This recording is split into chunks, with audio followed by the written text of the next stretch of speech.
중간 이상의 임금 소득이 있고 이미 그 사이에도 자산이 축적되어 있는 상태면 그 집단이 자기 이익을 지키기 위한 싸움으로 변질되기 때문에 결국 사회에 올바른 운동을 리드하거나 주도하지 못한다는 겁니다. 그래서 지금 현재 민주노총은 그런 고비에 서 있는 거고, 이런 갈등들이 상층부의 간부들은 계속 좀 정말 계급운동으로 하려고 그러지만 밑바닥으로 내려가면 전혀 다른 얘기처럼 이렇게 알아듣고 있거든요.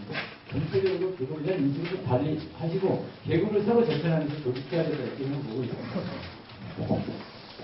뭐 이렇게 어떻게 하다 보니까 이 21세기에 또 새로 한국에서 계급론 논쟁이 시작될 것 같은 조짐이 보이는데, 사실은 이제 그 세 가지 말이 다 비슷비슷한 말이죠. 유산, 가진 자와 못 가진 자.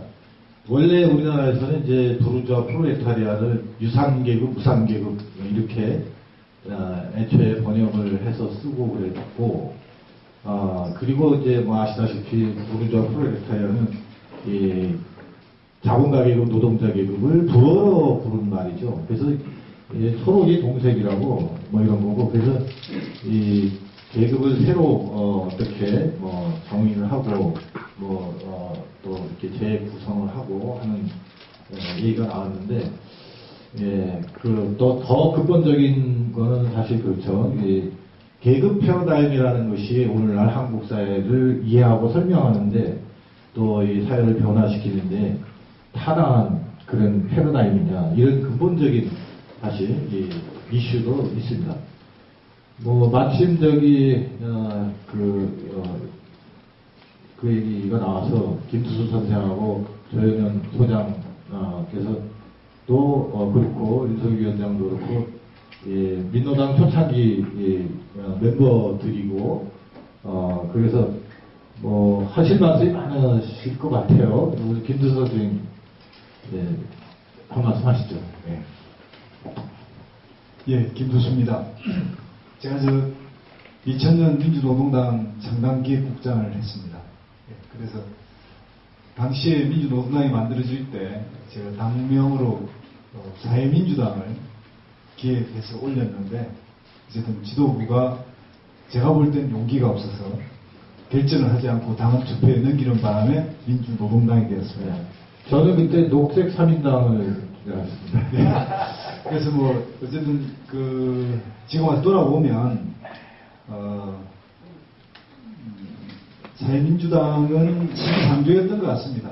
그때 당시에 머릿속에 있었던 뭐 사상 이념 관념 정도가 3인당은 어쨌든 뭐 몹쓸주의고 한국에서는 있을 수 없는 혁명의 배신자고 개량주의자들의 이념이다 이렇게 생각을 했던 거였고, 오늘도 뭐 약간 그런 학준이 돼서 14년 전이 떠오르면서 굉장히 우울해집니다. 금방 여기 축사할 때 이제 권태홍 정의당 사무총장이 2013년에 드디어 노회찬 의원이 사면주의를 공식 거론했다라는 이야기에, 그 세월이 13년 흘렀구나. 그 이야기를 했는데 여기서 이제 말재를 보면서는 13년도 아직 짧았구나. 이런 생각이 들 정도입니다. 그러니까 이 3인당이라고 하는 뭐 개념부터 어쨌든 그렇게 저항이 강했는데, 어쨌든 한국에서 복지국가운동과 3인당을 이끌어갔던 분들에게 의해서 나름대로 뭐 존경심을 가지고 있습니다. 저는 어쨌든 당시에 사회민주당을 통해서 집권 가능한 진보정당을 만들어보자라는 생각 때문에 그렇게 했고, 당시 국민 여론조사에서도 33%가 나왔습니다. 진보당이 22%, 그 다음에 사회당이 11%, 노동당이 8%였습니다. 8% 노동당 선택해서 13%였죠. 어쨌든 그게 뭐 현실이고요. 당명 때문에 꼭 그래 지지율이 바뀐다고 보지는 않는데, 저는 이제 정성일 대표님이 발제하는 걸 쭉 보면서 또 이 발제문의 이 뜨거운 이 선언문을 읽고 제가 이제 화끈대일 것 같은데, 대한정당 말씀이죠. 그걸 쭉 보면서 제가 느낌은 이렇습니다. 저는 뭐 개인적으로 여기에 거론되어 있는 행태로 하면 누군가는 뭐 빅텐트론자라고 지명했을 수도 있고, 저는 야권 단위 정당론을 주장했습니다. 당시 이제 이렇게 주장하는 이유는 뭐냐면 어쨌든 현재 87체제 헌법에서 소선거구제 단순 다수대표제라는 형식으로 국회의원을 뽑는다면 이건 양당제로 가지 않을 수가 없고 그것이 지난 88년 체제 이후 지금까지 확인된 바입니다. 잠깐의 2004년 정당명부 비례대표제가 있기 전에는 지역주의에 의해서 다당제 같은 착각을 했고 2004년 정당명부 비례대표제가 도입되고 나서는 그 덕분에 비례 때문에 약간의 다당제 같은 착각을 하고 있지만 명백하게 2.5당 체제, 양당제로 굳어져 있고요. 이 상태에서 여기서 말하는 제3정당이나 대한정당으로 3인당을 하는 것은 저는 자살이다 이렇게 생각합니다. 지금도 명백하게. 그럼에도 불구하고 지금 현재 제가 동의할 수 있는 것은 여기에 이제 써진 이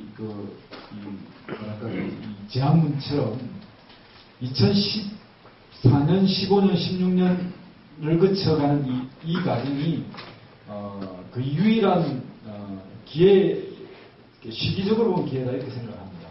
그거는 이제 지금 이제 정치권에서 드디어 현상화됐지만 저는 뭐 몇 개월 전부터 이야기했지만 개헌의 가능성이 아주 높다. 이 개헌을 통해서 새로운 사회가 열릴 수 있다. 87체제를 이제 끝장내야 될 때가 됐다. 여기에 비판해놓은 많은 정당에 대한 비판이나 이런 것이 87체제의 정당의 형태 유산입니다. 반정치의 문제도 그렇고 예를 들면 여기에는 그 새누리당에 대한 비판이든 아까 신기남 의원이 계신 새정치민주연합에 대한 비판이든 이런 것이 여기에는 마치 정치인이 무능하거나 정치인이 부패해서 일을 못하는 것 같지만 저는 그렇게 생각하지 않습니다. 제도의 영향이다. 잠깐만요. 87년 체제가 뭐죠? 뭘 말씀하시나요? 지금 있는 그 5년 단임의 국회의원, 대통령 선거를 기반으로 해서 소선거구제 비례대표, 소선거구제로 치르는 체제를 이야기합니다. 정치적으로. 굉장히 다양한 뜻으로 쓰이네요. 더 해석할 수 있는데.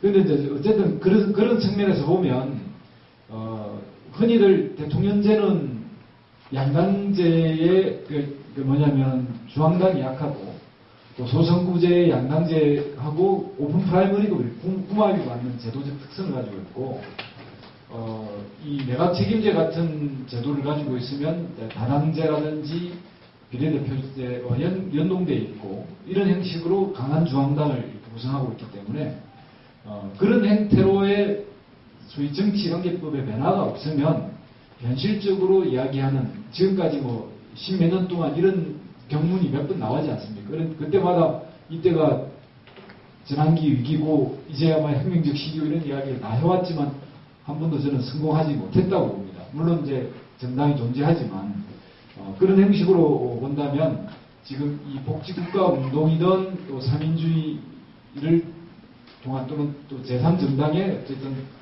이런 그 3인당을 구성하려고 하는 노력도 바로 이런 개헌과 정치관계법하고 연결돼야 된다 이렇게 생각하고요.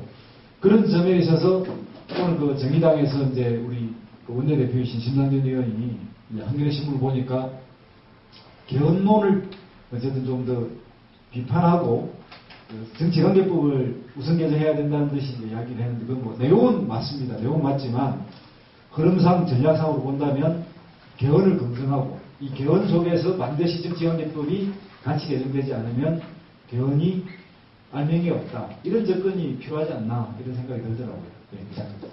저는 개헌 논의에 대해서 찬성을 하는데 어떤 식으로 하느냐가 문제겠죠. 근데 네. 제가 한마디 더 궁금해서 빅텐트론을 얘기를 하셨는데 그 빅텐트의 중심은 어디고 또 거기에 포함될 잠재적인 그 어떤 그룹이나 세력은 어떠세요? 제가 이제 짧게 말씀드려야 될 것 같은데요. 빅텐트로는 지금 현재 새정치민주연합에 김기식 의원이 썼던 용어고 저는 그 이야기에 대해서 반대했습니다. 그게 뭐냐면 빅텐트론 같으면 이제 민주당의 중심성 속에 다 들어와라. 미국 양당제로 가자 이런 이야기였고요.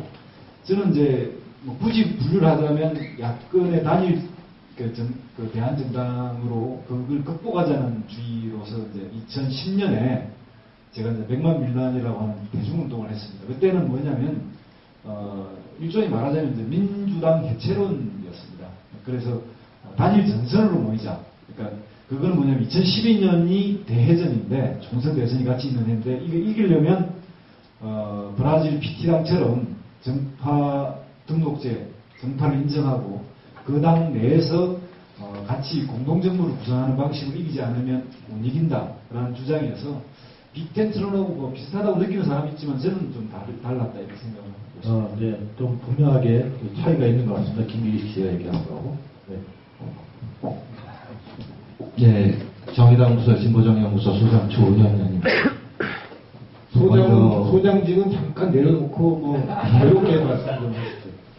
먼저 그 조승수 정책위의장 오시기로 했다가 갑자기 저도 연락받아가지고 제가 이제 이게 좀 했다라는 그 책임 때문에 저 대신 나왔습니다. 근데 대신 나와서도 근데 지금 윤팔로 선생님이 저렇게 말씀하신 게 제가 원래 그 학교에서 토론 나가면은 저도 토론 잘하거든요. 근데 이제 정의당으로 오니까 이걸 어디서부터 해야 될지가 첫 번째 헷갈리고 있고 두 번째가 발제는 꼼꼼히 다 읽었거든요. 그래서 이제 각 발제, 저한테 10분, 토론자들한테 10분 준다 그래가지고, 발제 내용별, 좀 궁금한 것도 있고, 좀 아닌 것 같은 것도 있고 해가지고 좀 체크해놨는데, 이상하게 토론이 어떻게 진행되는지, 어떤 내용 해야 돼, 아까 장재영 박사가 말씀하신 것처럼, 지금 어떤 내용 해야 되는지 이러고 있는 또 김두수 소장 옆에서 귀여운 얘기 나오고, 저도 뭐, 10분간은 아니고요. 그냥 고민 있는 거를 좀 말씀드리겠습니다. 김수수 소장 발언 중에 약간 사실 확인차, 저는, 97년 국민승리 20일부터 지금 정의당까지 쭉 정당활동, 합법 진보정당이라는 이름 하에 정당활동을 해왔고, 그 역사 속에 정당 명이 없는 건 통합진보당 활동은 안 했고요.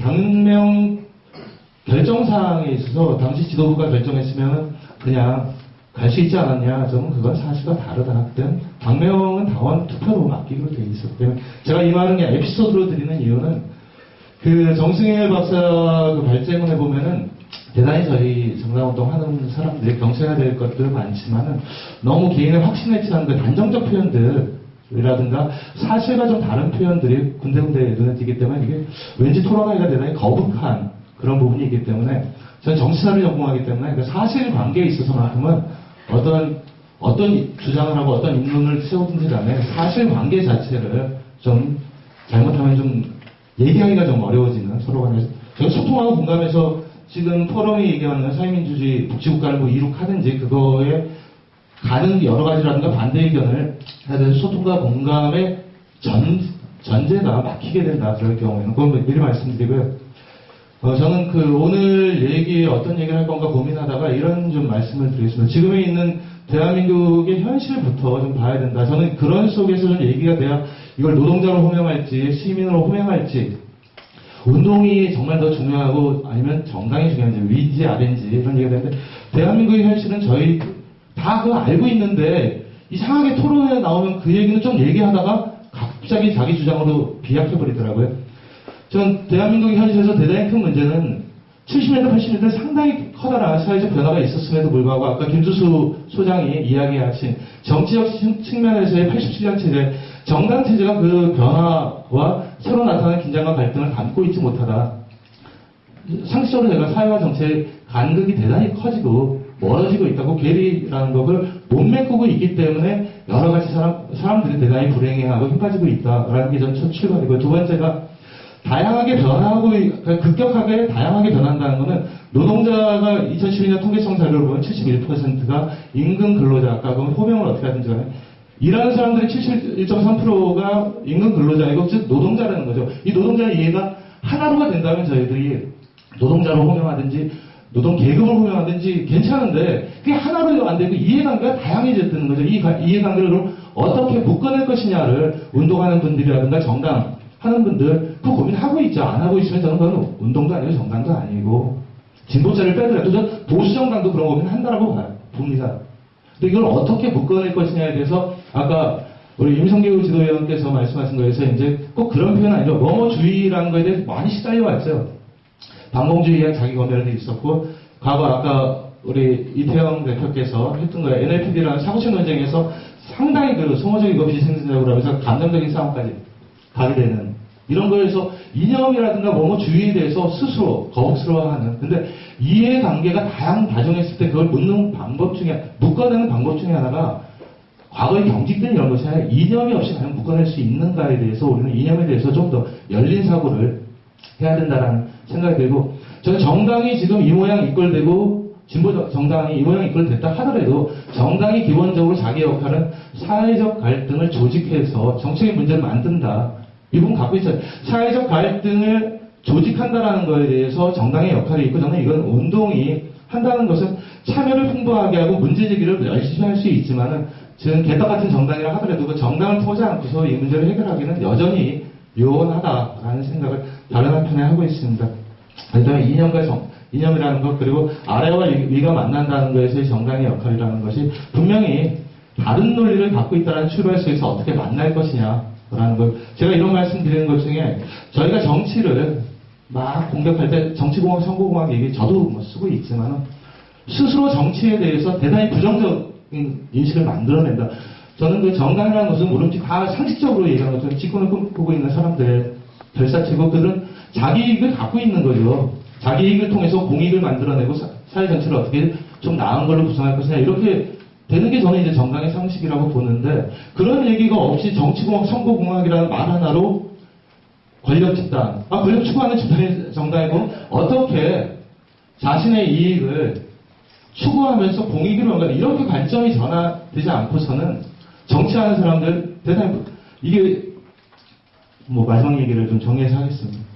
2005년부터 2013년까지 그 통계나 여론조사를 꼭 우리가 굳이 믿을 건 없지만 쭉 그 주요 단체들 사회적으로 의미 있는 단체들 20개에서 25개 정도 해가지고 1년에 한 번씩 몇 년 전부터는 2년에 한 번씩 영향력과 신뢰도 조사하는 게 있습니다. 물론 그 신빙성이 어디까지 있는지 몰라도 그래도 믿는다라면 늘 1위 순위를 차지하고 있는 게 대기업입니다. 대기업. 2위가 국가기관으로 나옵니다. 국가기관 중에 검찰 같은 경우 예를 든다면 영향력은 대단히 크지만 신뢰도는 10위권으로 떨어지게 되는 이런 경우 애석하게도 정당은 정당 중에 제일 그래도 신뢰도가 높은 게 현재로 보면 새누리당으로 나오고 민주당이 후순위고 진보 정당인지 아닌지 이런 그 연구기관에서 조사기관에서 했을 때 진보 정당으로 했던 과거에 보면 과거 13년 조사 이런 거 본다라면은 통합진보당하고 진보정의당 23위, 22, 23 꼴등이었습니다. 꼴등. 진보 정당이 정당이라는 거에 대한 국민적 인식도 자체가 영향력도 없고 신뢰도도 없다는 게 하나가 있고 그중에 진보정당이라고 얘기되는 전 진보정당이 아닌지 잘 모르겠지만 진보정당이라고 얘기되는 그 정당은 꼴등을 하고 있고요. 진보라는 이름의 단체들 민주노총 거기에 들어가는 게 참여연대 민변 넓은 의미의 범진보 들어간 거의 19위 20입니다. 한국노총 민주노총 한 끗 차이 남다. 한 끗 차이. 이게 국민들이 인식하는 정치의 현실이고 진보의 현실이라고 본다면 이런 식으로 얘기하는 게 한 이렇게 우리가 지금 얘기하는 이런 접근이 아까 이제 정승일 박사께서 사회적 하층이라고 얘기하는 가난한 보통 사람들, 가난한 다수들 그들에게 내려가지 못했다.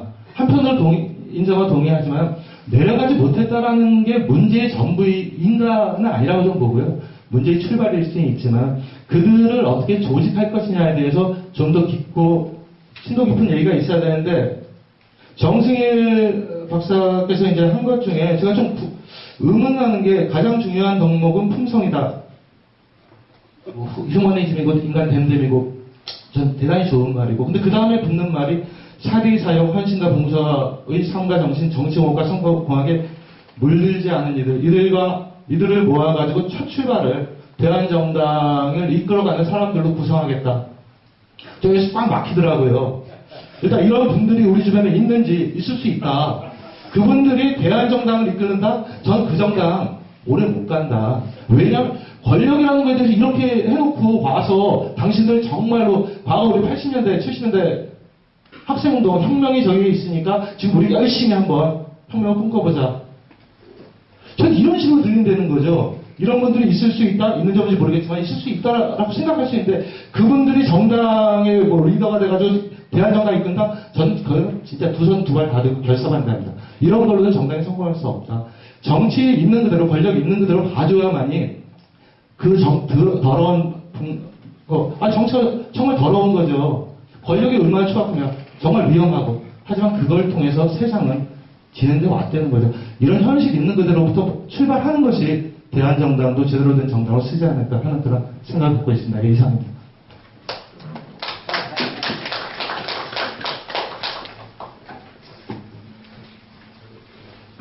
네.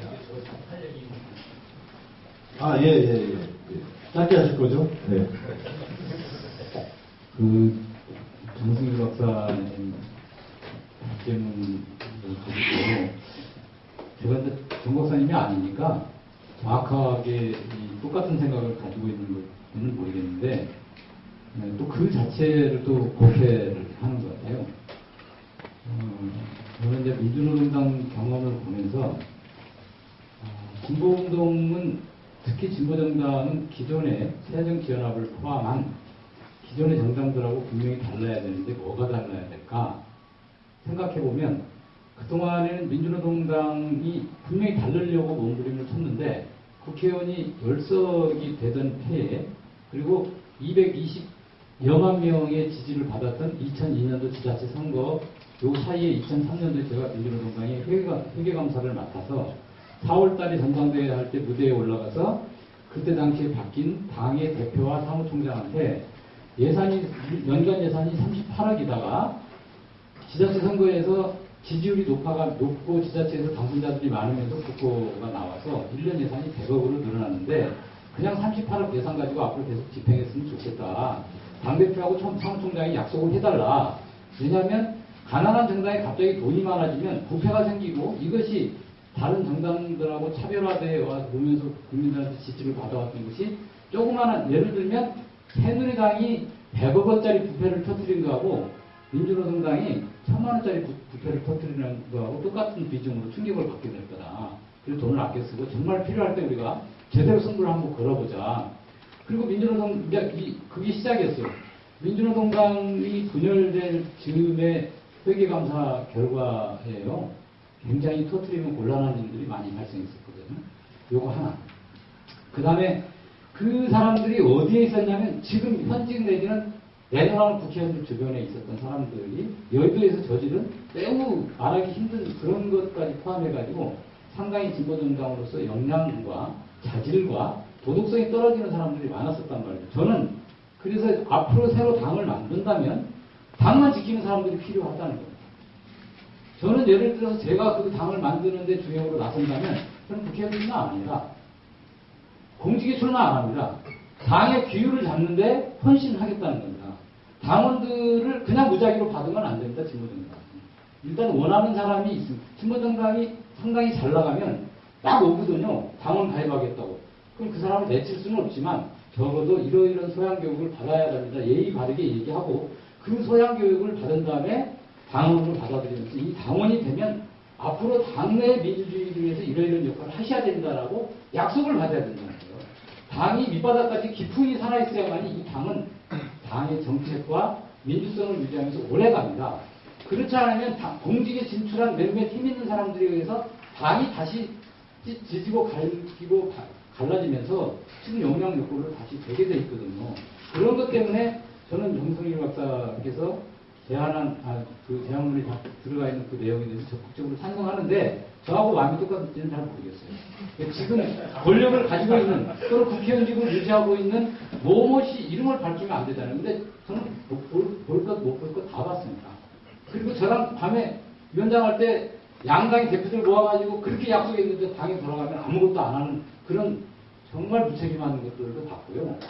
그래가지고 진보정당 리더십을 발휘할 수 없습니다. 절대로. 근데 진보정당은 다른 당들하고 달라야 되는데 일단 내용이 다르니까 그럼 그 내용이 다른 걸 가지고 어떻게 승부할 거냐.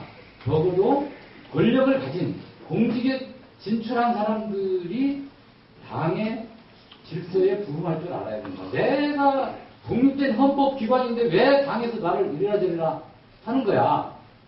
택도 없는 거죠. 서로 경쟁하고 국회의원실에 갔더니 저 방에 있는 국회의원, 우리 같은 민주노동당 국회의원을 비판을 하면서 막 서로 경쟁하는 거야. 한 번이라도 언론에 더 날리고, 한 번이라도 신문에 자기 얼굴 더 내려고 서로 경쟁하는 거라는 거야. 네, 알겠습니다. 뭐 지금 말씀하시니까 저도 옛날 생각이 나는데, 그 한참 이제 이 민노당의 이 3인통 연합파들이 막 들어오고 그럴 때입니다. 그때 아마 이 조현현 선생도 고민을 많이 하셨을 거고, 당시 이제 이지영 정책국장인가요? 하고 장상환 교수하고 막 고민들을 많이 하는 거예요. 저 사람들이 자꾸 물밀듯이 들어와서 이 당을 장악을 할 것 같은데 이거 큰일이다. 이러면서 이제 고민고민 하더라고요. 그래서 제가 아니 들어올 때 아까 임 위원장 얘기하신 것처럼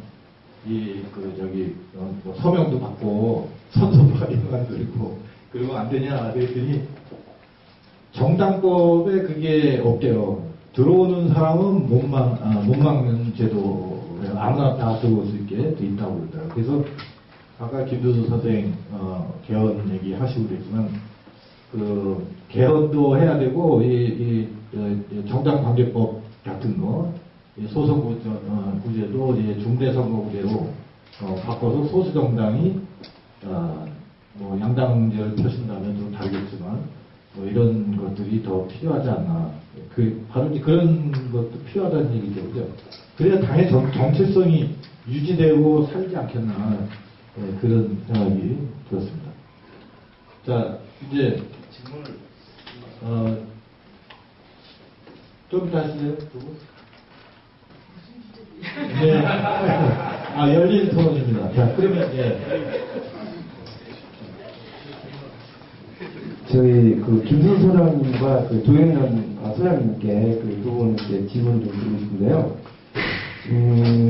사실은 작년 7월에 진보정의당이 정의당으로 창당되는 과정에서 사회민주당이 41.29%를 얻었는데, 사실은 이제 3인당이라는 당명을 원하기도 했지만, 실제로 3인당이라는 당명을 당원들이 요청을 했던 것은 기존의 진보정당과는 다른 새로운 체제, 새로운 정당의 모습으로 가고자 하는 어떤 하나의 몸부림으로 저희는 이해를 하고 있거든요. 근데 그런 운동들이 지금까지 이제 사회민주센터, 다양한 사회민주 운동으로 지금 진화되고 있고 발전되고 있다고 보는데요. 이제 저희가 느끼는 건 아까 권태훈 총장님 오셨고 또 우리 문정호 부대표도 계시고, 그러는데 저희 당원들이 느끼는 건 뭐냐면 왜 화끈하게 못하는 거야? 왜 그렇게 안 되는 거야? 뭐 이런 솔직히 좀 답답함이 있어요. 근데 왜 화끈하게 안 되는 건지 그걸 좀 이렇게 묻고 싶고요. 그리고 이제 김두 소장님께는 제가 듣기로는 예전에 기획국장 하시고 또 기존에 이제 민단 여러 가지 이제 활동을 하시면서도 제가 기억하는 많은 사람들한테 들은 이야기는 최고의 기획 그 다음에 뭐라고 하나요? 하여튼 여러 가지를 잘 그렇게 진행하신다는 것으로 저는 아주 정평이 나 있다고 아주 극찬을 제가 여러 사람한테 들은 바가 있어요. 근데 지금 이제 민주당에 계시고 지금 또 이제 거의 3인당까지도 말씀하셨는데 지금 현재의 꿈이 어떤 건지 저는 정말 궁금하거든요. 앞으로 어떤 계획을 갖고 계시는데 보면 우리 120만원짜리 정기직이 있습니다. 그리고 또 350만원짜리 비정기직이 있어요. 그건 제가 이제 제가 생각한 두 가지 내려갈 게 있다면 철폐 해체담론이라고 저는 생각하거든요. 자본주의 해체하고 비정규 철폐에 대한 거. 그러니까는 제가 드리고 싶은 주장은 이제 이런 겁니다. 그러니까 120만원짜리 정기직보다 차라리 저는 비정기직 350만원짜리가 낫다고 생각해요. 그러니까 궁극적으로 우리가 가야 될 방향은 국민의 삶의 질을 개선하는 형태로의 운동이 필요한데 계속해서 정기직도 비정기직, 자본과 노동계급 이런 식의 계급 논쟁을 자꾸 이렇게 해나가는 방식이 저는 타당하지 않다고 보거든요. 그러면은 사실은 자본이라는 것은 노동의 또 하나의 촉촉의 새로운 모습이거든요. 그러면은 노동이라는 것은 이렇게 여기 이제 300만 원 보신 분, 1000만 원 보신 분도 있을지 모르겠는데 우리나라 평균 소득이 얼마인지 정확하게 모르겠어요. 실제 소득들이 워낙 산후가 많으니까. 그럼 예를 들어서 자기 노동을 투자해서 버는 돈이 500을 했을 때, 한 600을 했을 때, 한 700을 할까요? 너무 낮게 잡으면 안 되는 거가. 그러면 그 이상이 되는 거에 대해서는 최소한 타이즈 노동을 착취한 거라고 봐기 때문에 사유를 환원시켜야 된다. 그런 부분에 증세가 필요한 건데 그러면 그런 걸 간다고 해서 어떻게 할 것인가? 최소한 저는 의료, 교육, 은행에 대해서는 최소한의 국유화가 돼야 한다고 저는 생각하거든요.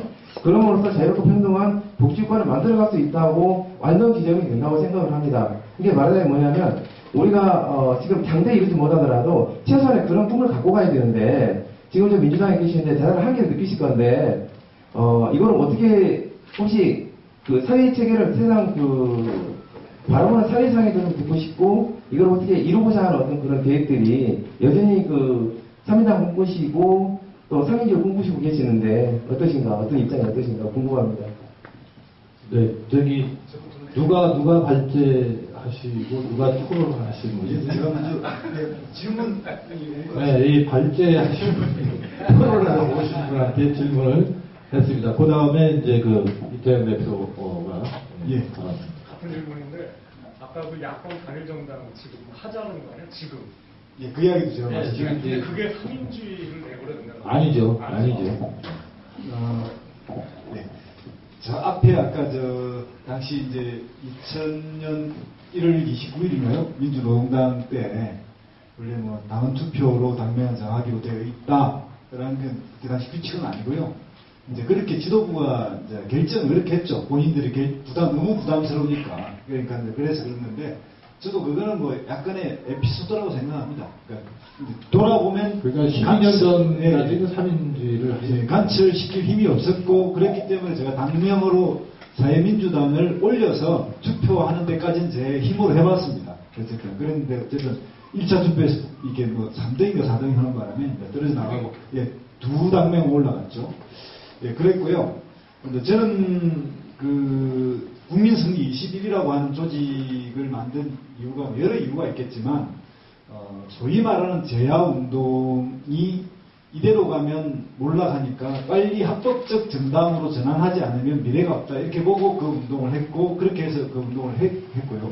또 한편으로는 민주노총에 대한 상당한 그 우려 때문에 했습니다. 그러니까 당시 뭐 지금도 그런 느낌이 오지만 이제 여기 뭐 이해하실지 모르지만 생디칼리즘에 가까운 그 노동조합주의 같은 노동조합으로 조직하고 노동조합으로 혁명하고 노동조합으로 새로운 국가를 건설할 수 있다라는 그 의식이 너무나 상당히 깊이 가지고 있었고 물론 수면제는 소수라고 생각합니다.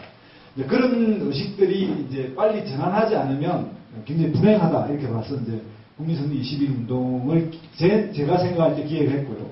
민주노동당에 와서도 이제 제가 그런 기획들이 다 부결될 때 철학적 사상적 배경은 바로 그런 데서 저 개량주의자가 낸 기획안은 받아들일 수 없다고 본 것 같습니다. 그래서 뭐 기획국장들 전부 16개 시도당 모아가지고는 다 합의 보고 100% 해서 올리면 뭐 당시 무슨 운영위원회인지 중앙위원회인지 기억은 나지만 올라가면 부결되고 그 부결에 선동했던 사람들이 지금 뭐 유명한 뭐도 하고 계시죠. 어쨌든 그 과정에서 뭐냐면 우리 사회에서 어떤 이념적 좌표를 서로 합의하기가 굉장히 어려웠다고 봅니다. 당시는 워낙 이 80년대 운동에 국가들이 계속 영향을 미치고 있었던 때고요. 지금도 그러면 뭐냐. 여기 이제 발제문에 보면 우리가 꿈꾸는 새로운 정당은 특정 이념을 표방하지 않되 그런다고 특정 이념을 배제하지도 않고 이런 데 문구가 나오는데 지금 현재 87체제의 양당제 속에서는 이 말이 정확하게 맞습니다. 아까 우리 신기남 의원도 말했지만 제가 구태여 이념적으로 분류하자면 민주당의 3인주의자가 다수일 수도 있다고 봅니다. 뭐 스펙트럼이 한 3-4개로 나뉘어지는데 그렇지만 이념을 누구도 이야기하지 않습니다. 그러니까 이제 거기에 뭐 순수 3인주의냐 또는 민족적 이런 게 이제 들어가 있는 3인주의냐 좀 이렇게 분포가 좀 다양할 수 있는데요. 소위 말하는 포괄 정당이잖아요. 두 정당 안에는 새누리당 같은 민주당 같은 새누리당 국회의원들이 다 섞여 있습니다. 그게 양당제의 특징이고요. 이제 말하자면 정말 순수한 어떤 이념 정당의 올곧은 순수를 뽑아내서 하려면 다당제가 되면 저는 가능하다고 봅니다. 적어도 뭐 스웨덴이나 핀란드 이런 것처럼 한 7개 정당 정도까지가 원내에 진출할 수 있으면 뜻만 맞은 사람끼리 할 수 있죠. 그리고 3인주의를 정확하게 내세울 수 있고요.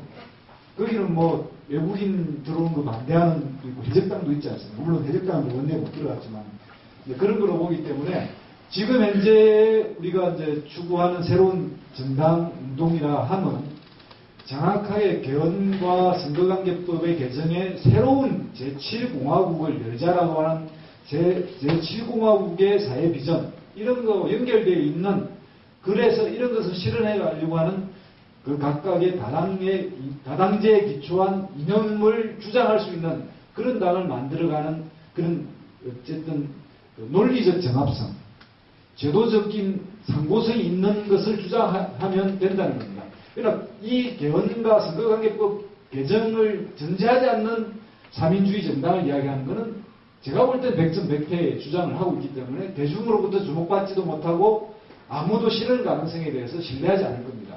그러니까 이런 주장을 하려면 적어도 제도적 보장이 필요하다. 즉 여기 뭐 정치는 사람이 하는 거 정치인이 받게 된다. 저는 그렇게 생각하지 않습니다. 정치인은 정치 제도에 따라 바뀐다. 예를 들면 독일이나 스웨덴이나 이런 사람들의 정치인은 우수하고 한국 정치인은 덜 우수하다. 저는 그렇게 생각하지 않습니다. 물론 그런 측면은 있을 겁니다. 그러나 제도에 의해서 실제 자기가 예를 들면 한국에서 뭐 이렇게 보면 쉽게 합니다. 비례대표와 지역구 국회의원하고 의정평가를 하면 비례대표 국회의원이 높은 점수를 받습니다. 왜냐하면 지역구에 거의 얽매이지 않기 때문에요. 바로 비례대표 정당명부제가 바로 그런 겁니다. 한국의 국회의원들, 지역구 국회의원들 한 시간도 틈이 없습니다. 얼마나 바쁜지 모릅니다. 정말 저 같은 사람은 체력이 못 따라갈 정도인데 그렇다고 그 사람들이 나쁘냐? 정말 부패에 물들어 있느냐? 또 다른 측면이라고 합니다. 이 부패의 문제도 제도다 이렇게 보는 거죠.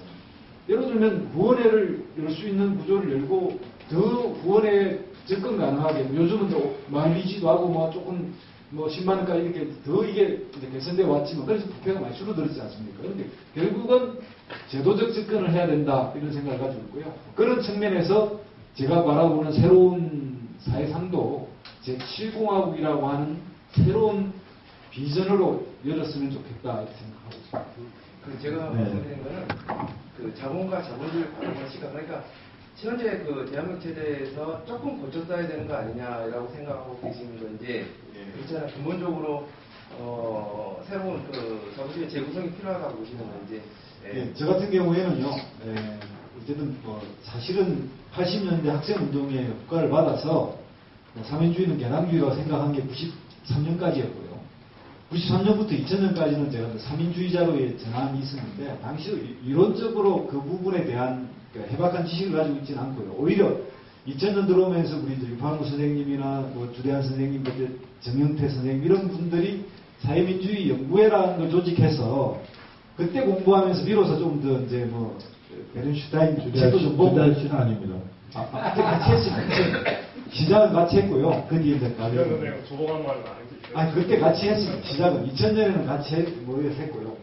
그때 이제 제가 사민주의라는 걸 좀 더 이론적으로 알게 됐고 저는 이제 사실은 뭐 이런 이념에 관련된 이론가가 아니라 제가 생각할 때 남들도 그러지만 제가 이제 기획 쪽을 주로 이렇게 판을 벌리는 쪽이기 때문에 사회민주주의라고 하는 정당의 모습 전반을 저는 다양하게 해석합니다. 뭐 예를 들면 50년대 사민주의 있고 70년대 사민주의 있고 80년, 2000년대 사민주의가 있다 이렇게 이해하는 편입니다. 그런 측면에서 예를 들면 제3의 길이나 좀 더 다른 식으로 이제 진보적 자유주의라고 이렇게 한 칼에 딱 잘라버리면 할 말은 없지만 그들이 집권해서 그 사회를 바꾸려고 노력했던 그 이념은 사민주의에서 나왔을 거라고 보기 때문에 그런 정도의 인식을 이제는 폭을 넓혀야 한다고 보고요. 여기도 이제 이 경문에도 보면 차별성 같은 걸 많이 강조하고 있지만 정치는 차별성이 아니라 가능한 동률을 찾아야 합니다. 그러니까 70% 갖고 30%가 다른데 30%의 다른 점을 맹렬히 공격하는 제 여기 앉아있던 금방 간 친구도 있는데 정말 그거는 정치에 있어서 저는 70%가 다르고 10%만 같아도 10% 같은 걸 막 부어가면서 우리 같이 하자고 해야 된다고 저는 생각합니다. 그런 측면에서 정당을 구성하지 않으면 여기 뭐 쓰는 뜻인데 부패하고 뭐 다 뺀다 그러지만 진짜 빼고 살 빼고 다 빼면 먹을 거 없습니다. 적당히 네, 아까 그 조현현 소장이 정치사 얘기하시면서 정확하게 얘기 해야 된다 그랬는데 그 주대한 씨는 그 삼인주의 연구회에 해본 적이 없어요. 제가 다 조직을 했기 때문에. 네. 그 윤성규 지도위원께서 말씀하신 거랑 좀 연결이 되는 것 같아요. 저는 윤성규 지도위원께서 그 2003년부터 쭉 나왔을 때, 뭐 저도 그 과정에 같이 있었기 때문에, 뭐 어떤 말씀하시는지 충분히 이제 공감하면서도 이런 거였습니다. 어떻게든 간에 이런 말 요새 이제 안 쓰려고 하죠. 각 주요 정파들이 모여가지고 민주동당 만들어가지고 뭔가 먹을 게 생기니까, 어떤 저는 이런 게 이제 출발이 이런 거죠. 크게, 이전보다 크게 묶어서 가게 되면은 긴장과 갈등은 더 많아진다는 거죠. 그거는 다른 종류가 들어오기 때문에. 그러면 이걸 어떻게 할 거냐. 처음에 그럼 준법서약서는 국가보안법이랑 연결되니까 당원 가입 원서 받을 때 그럴 거냐. 근데 우리 당원 교육 제도가 있었음에도 불구하고 그걸 활용을 못했던 당시 과거로 보면 민주동당이. 두 번째가 뭐냐면 진짜 있어서는 안 될 일이라고 접근하게 되면은 모든 게 다 안 되는 거죠. 근데 그게 아니라 인간 세상에, 민주주의는 불완전한 인간이 함께하는 체제라고 본다라면 인간은 불완전하기 때문에 문제는 불가피하게 나타난다는 거죠. 발생했을 때, 문제가 발생했을 때 그걸 얼마나 신속하고 정확하게 처리하느냐. 이게 책임의 문제와 실력의 문제인데 저는 임성규 지도위원께서 말씀하시는 그 부분은 당시 민주노동당의 지도부가 내지는 중간 간부들이 실력이 없었고 책임지지 못한다는 것이 문제였지 애시당초 있어서는 안 될 일을 한 것부터 근원적으로 문제지게 한다라면 그건 사람이 사는 세상, 그 정당도 사람이 사는 세상이거든요. 운동도 마찬가지고 좀 접근한 방식에 이제 문제를 좀 던지고 싶었던 거였고요. 두 번째가 그거였죠. 3인당으로 당명 개정했을 때 그게 2013년 7월 23일로 알고 있는데요. 이런 거였습니다. 당시 진보 정당인지 아닌지까지 이제 많은 사람들에서 이제 진보는 죽었다. 진보 정당 이제 끝장났다. 통합진보당 사태라는 엄청난 충격이 쭉 여진이 계속됐던 거죠. 그러면 진보정의당 자체가 그 통합진보당에서 상처받은 사람들, 쫓겨난 사람들 내지는 그냥 나온 사람들의 모임으로만 돼 있었던 거죠. 우리의 정체성은 통합진보당과 다른 사람들이 모였다는 것, 그건 정체성이 아니지. 그랬을 때 뭘로 만들어낼 거냐 했을 때 고민 중에 한 쪽이 이제 3인당이라는 당명을 한번 바꿔보자. 이런 말씀을 좀 박형민 동지한테 말씀드리고 싶은 건데 저는 아까 이념이 대단히 중요하다 묻기 위해서 하지만 저희들이 하는 운동이나 정당 활동은 이념을 실현하기 위한 것은 아니다. 이게 대단히 좀 저 스스로도 좀 이해가 잘 안 갈 수도 있지만 이념을 실현하는 걸로 해가지고 운동해가지고는 그 운동은 그냥 전 지식인 운동이죠. 저는 그렇게 그거를 저희가 뿌리 내려가지고 이념이 불필요하다는 것이 아니라 이념만 가지고서는 세상을 바꾼다는 것은 그거는 제가 생각할 때는 별로 거짓말에 가깝다. 그럼 뭔가를 바꾼다고 해서 우리가 3인당 당명이라는 걸 바꾼다고 했을 때 3인당 당명이 중요한 것이 아니라 3인당 당명을 통해서 새로운 정당으로 가야 된다는 하나. 근데 그것이 표결로 가가지고 적고 거기에 대해서 받아들일 수밖에 없었던 그런 사정이었기 때문에 그런 부분에 있어서 왜 당명 개정이 당원들이 요구했음에도 불구하고 안 됐는가. 아까 권태웅 총장이 얘기한 것처럼 많은 판단을 좀 했지만 결국 당원 총투표까지는 아니었지만 당원들의 이해는 갈라져 있었고 거기서 다수 표를 받았던 정의당이 당명으로 됐고 저 개인적으로 그 당명이 정의당 되는 과정에서 이거 당이랑 무관하게 개인적으로는 저 속상하고 그랬지만은 그 결정난 상황에 대해서 따르는 것 자체도 당직자가 해야 되고 당원들이 따라야 된다고 생각한다. 이상입니다. 네, 열기가 막 올라가지고 이 열을 잠깐 식히고 했으면 하는데 장갑 계세요. 지금 1시간도 지났고 머리에 산소 공급도 해야 되고 그래서 지금 세 분이 발언 신청하셨는데 여기 한 바퀴만 돌고 주식을 하도록 하겠습니다. 네.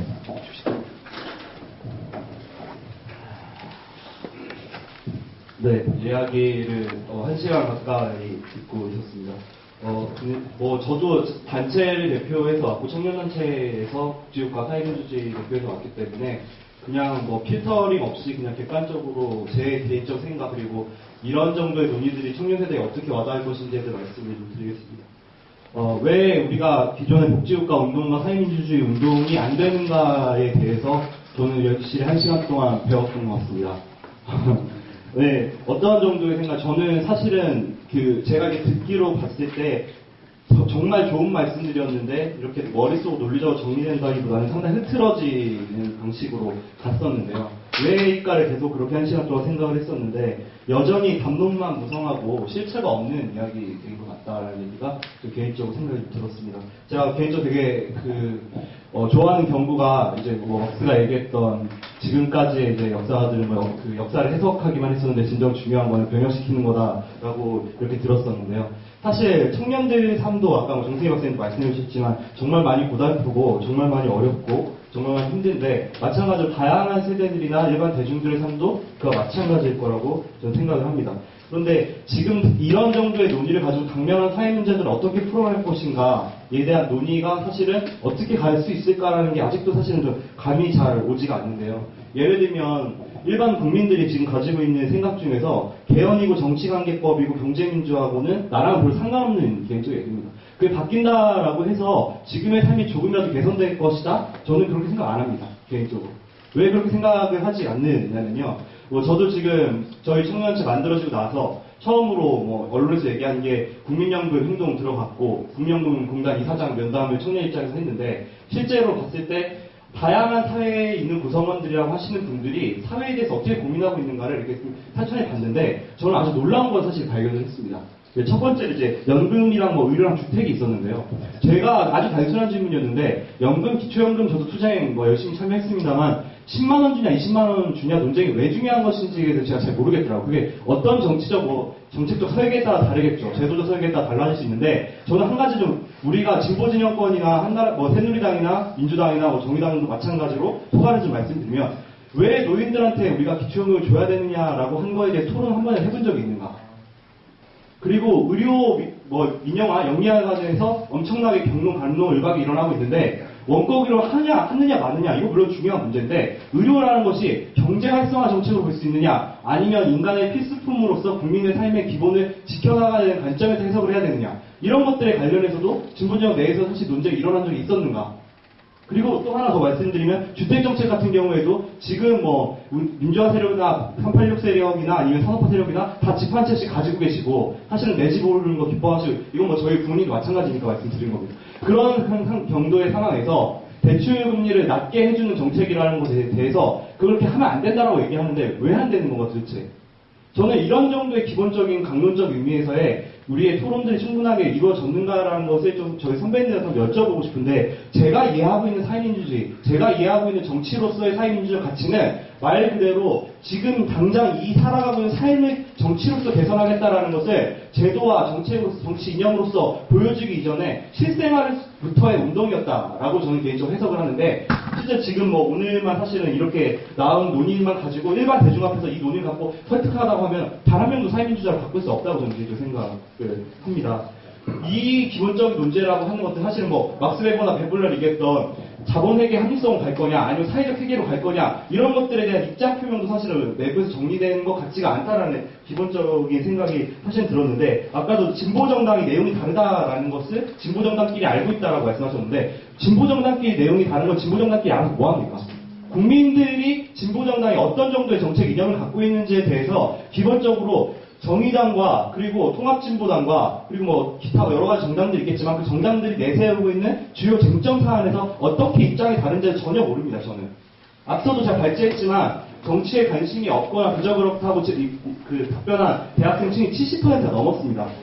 그거에 대학생의 무관심을 돌려서 안 된다고 제가 아까 말씀을 사실 드렸었는데 이런 정도의 쉬운 언어로서 그리고 말 그대로 이런 정도의 정책적 의제를 듣고 나서 우리의 방향성 어떻게 설계하고 어떻게 가야 되는지에 대해서 국민들의 참여와 변화를 이끌어내려면 말 그대로 우리에게 와닿을 수 있는 기본적 원리로서 접근이 돼야 되는 것인데 그것이 과연 지금 정도의 논의에서 이루어지고 있는지에 대해서 조금 저는 어렵다라고 하는 개인적인 생각이 있고 아까 제가 되게 송구스럽지만 NAPD의 소모적 논쟁에 대해서 좀 비판적 견지를 했는데 사실상 저는 그 말씀을 드렸던 이유가 저희도 마찬가지고 우리 세대도 마찬가지지만 복지국가 내에서도 어떤 복지국가로 갈 것인가, 뭐 성격 논쟁으로 갈 것인가, 그리고 어떤 부분에 있어서의 이념과 정치적 노선으로 갈 것인가, 빅텐트로 갈 것인가 이런 쪽으로 빠져버리게 된다고 하면 저희는 영원한 소수파로 좀 남을 수밖에 없고 국민들의 입장에서 봤을 때 변혁시키고 바꿔나갈 수 있는 대안 세력이라고 하는 담지 자체를 줄 수가 저는 개인적으로 없다라고 좀 생각이 사실 드는데요. 뭐 죄송하지만 한 말씀만 더 드리면 박희명 강사님께서 500만 원 버는 사람, 600만 원 버는 사람이 기본적으로 착취하고 있다.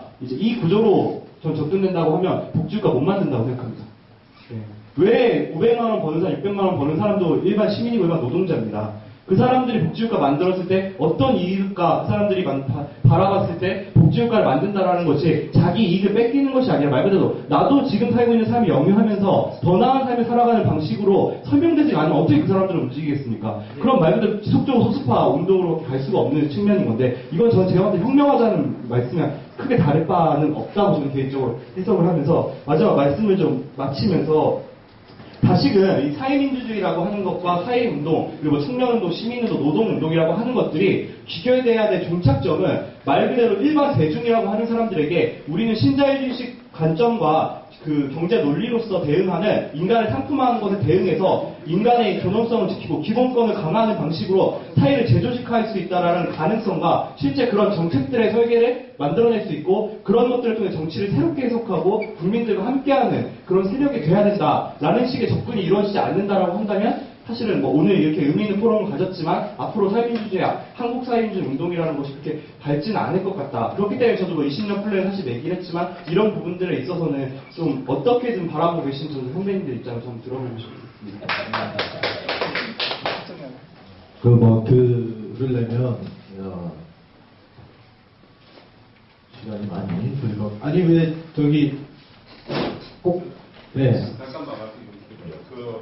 오늘 그 사회민주주의 어떻게 할 건가라는 주제를 가지고 각 영역에 대표하실 만한 분들이 모여서 소중한 자리를 만들었다고 생각하거든요. 근데 이게 아까도 잠깐 얘기가 나왔지만 계속 이제 담론을 얘기하고 하다 보니까 주로 내 영역이 아닌 다른 쪽에 대한 얘기를 자꾸 하게 되고 자꾸 옮겨가 하게 되고 실제로 이렇게 되면은 이게 남는 게 별로 없을 것 같아요. 생산적으로 되지 못할 것 같아요. 그러니까 사회주의에 동의하느냐 안 하면 왜 안 한다 그 얘기하고 그 다음에 동의하면은 우리 영역에서는 우리는 이런 거를 해봤는데 이런 걸 해보니까 이런 문제들이 있더라. 이런 거 앞으로 어떻게 좀 고쳐가야 된다고 생각하고 앞으로 뭘 어떻게 좀 해왔으면 좋겠다라는 거 아니면은 그런 게 경험이 없다면 앞으로 우리 영역에서는 뭐를 어떻게 하려고 좀 생각한다 그걸 좀 해보려고 한다 이런 식으로 좀 해야지 뭐 좀 앞으로 뭘 할 건가에 대해서 이게 좀 당장 그러니까 지금 이렇게 되면 서로 필요감만 남지 않습니다. 네, 알겠습니다. 저기 대구대 김재웅 교수 오셨습니다. 청구하겠습니다. 네, 제가 그 김재웅 선생님 말씀을 참고하면서 말씀드리겠습니다.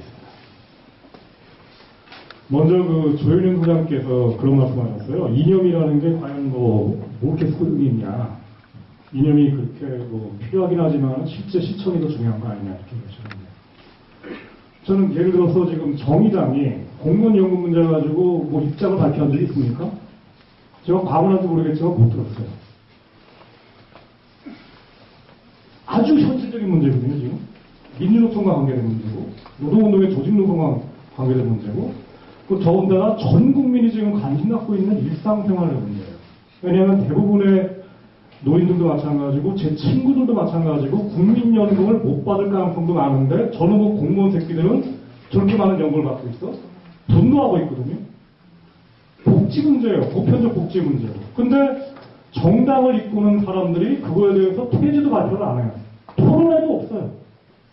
뭘 하자는 건지. 이게 정당입니까? 그럼 나머지 그럼 민주노 쪽이 다 하라는 얘기 아니에요. 아니 민주노 쪽이 뭘 한다고. 아까 임동규 선생님이 얘기하신 것처럼 노조는 이익 집단이에요. 그게 원래 노조의 원래고. 그럼 국민들 전체와 정말 연대라는 말하자면 정말로 나라 전체를 이끌어가는 정당이라면 노동당이 됐건 정의당이 됐건 뭐가 됐건 간에 공무원 연금 문제에 대해서 자기 입장을 밝혀야 되고 그거에 대해서 논거를 밝혀야 됩니다. 무엇이 정의로운 것인지에 대해서. 근데 정의에 관한 입장 뭐가 정의로운 것인가에 관한 설명을 하기 시작하는 순간 논쟁이 붙게 마련이고, 그럼 그 안에 세계관이 달라진다는 게 느껴집니다. 개인주의 세계관인지 아니면 사회 공동체가 골고루 잘 먹고 잘 살자고 하는 그런 가치관을 가진 것인지. 저는 사회민주주의가 사회주의의 전통 속에 있다고 생각합니다. 아까도 얘기했지만 사회주의라는 것은 저는 우리나라에서 이제 사회주의하면 굉장히 이상하게 생각하는데, 영어에 있는 독일어에 사회를 말하는 이 단어가 두 개가 있습니다. 하나는 게젤샤프트라는 단어고, 또 하나가 영어의 소사이어티라는 단어인데, 게젤샤프트라는 단어는 말하자면 이익공동체예요. 그냥 인간들이 그냥 이기적인 인간들이 그냥 서로 그냥 어쩔 수 없이 모인 게 게젤샤프트라는 단어인데, 영어의 소사이어티라고 하는 그 단어에 해당되는 게 독일어의 게마인샤프트거든요.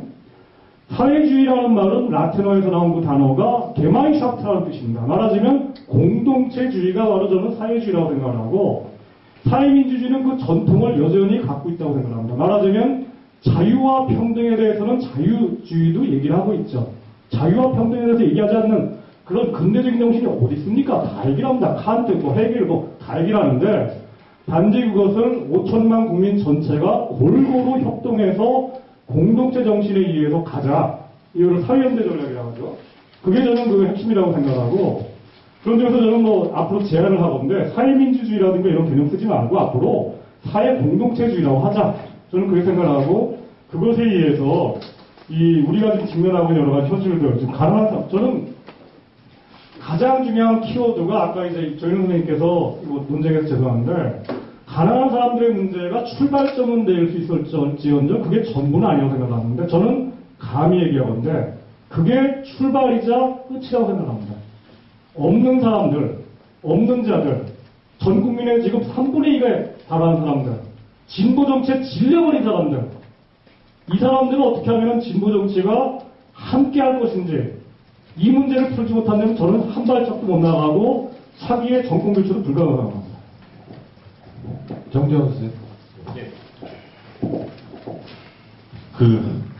원래는 아까, 이게 사실 좀 다소 중구난바된 이유는 선생님 또 이게 자유토론이라서 오히려 더 좋은 걸 이끌어 주실 거라고 생각했는데, 각자 다 생각하는 게 다 사회민주주의에 대한 정의도 다 다르고, 또 어떤 분은 또 정의당에 대한 비판도 있고, 그러니까 막 이 어떤 발제자에 대한 어떤 그 토론이 잘 됐으면 조금 더 좀 생산적으로 됐지 않았나 좀 생각이 좀 듭니다. 근데 이제 그런 거 이미 지났으니까 좀 듣다 보니까 제가 몇 가지 좀 얘기를 하고 싶은 게 있습니다. 사실 그러니까 기왕 이렇게 된 바에 얘기를 하자면 저는 이제 그냥 총평입니다. 총평인데 일단 첫째는 일단 이 시작이 아까 그 김태형 우리 학생 죄송합니다. 이게 뭐 불만을 가질 수밖에 없는 이유는 이제 사실 뭐 모든 분들이 하고 싶은 얘기 다 했기 때문에 그런 것 같아요. 그러니까 막 잡히지 않고 그래서 그런 거지 사실 의미는 없지 않다고 생각합니다. 근데 이제 아까 말씀하신 거를 이 사회민주주의 운동으로 이제 어떻게 할 건지 다시 좀 돌아와서 얘기를 좀 하자면 저는 일단은 제일 중요한 부분은 이제 아까 운동의 주체가 누가 될 것이냐 거기서부터 아마 정태현 선생님 질문부터 아마 논박이 시작이 되면서 아마 이렇게 확대가 된 것 같은데요. 또 누구를 대상으로 할 것이냐 뭐.